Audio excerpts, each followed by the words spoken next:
This week's Torah portion is the parsha of Korach. We're all familiar with the story of Korach, someone who glorified himself and certainly was searching for respect, reverence, and to position himself as the leader of the Jewish people. He was not satisfied with the place in which he found himself.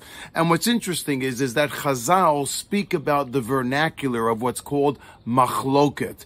Korach comes from the word kireach, korcha, to make a division between the Jewish people by worrying and by concerning himself and certainly forwarding his own personal interest. Chazal speak often with regards to Korach within Ethics of Our Fathers about a machloket l'shem shamayim, machloket being an argument, loosely translated, that is in the name of God, that is centered around altruism, as opposed to a machloket shelo l'shem shamayim, which is not centered around altruistic purposes, such as Korach va'adato, Korach and his followers. And what's interesting is when we speak about machloket, argument, how do we know? How do we differentiate between that argument that is acceptable and that which is not? I mean, inevitably, certainly within the context of the Jewish world,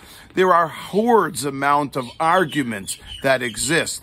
There are also descriptions by people as broigus, whereby people become disillusioned, angry, frustrated with other people. So what is a machloket l'shem shamayim? And what's interesting is that machloket, argument, comes also, if you look at the root of the word, there is actually the word chilek. Chilek means to divide, to be divisive.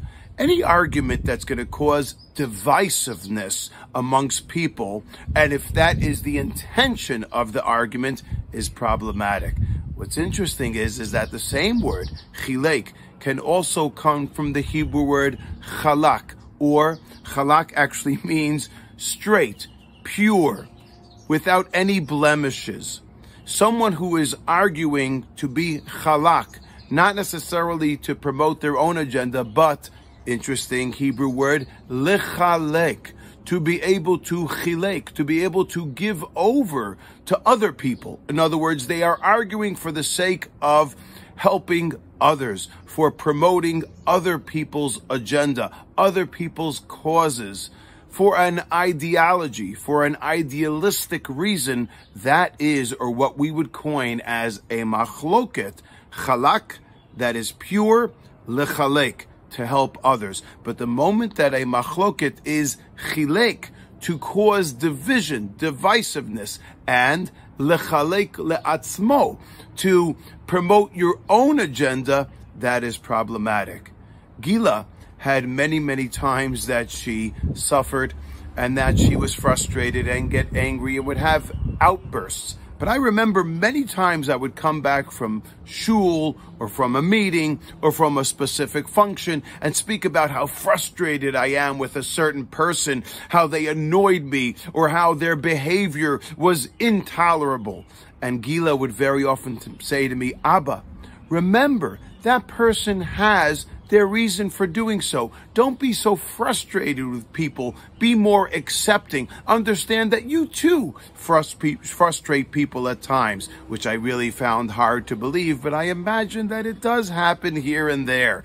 And Gila was able to remind me that machloket, if its root is in the wrong place, that is problematic.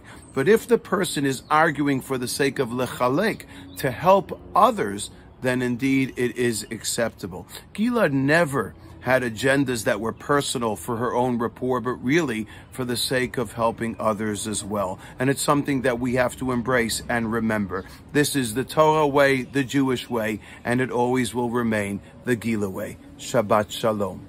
Thank you once again for joining us. Please remember to consider subscribing to the page below and send me your comments. I will get back to you. Have a great day.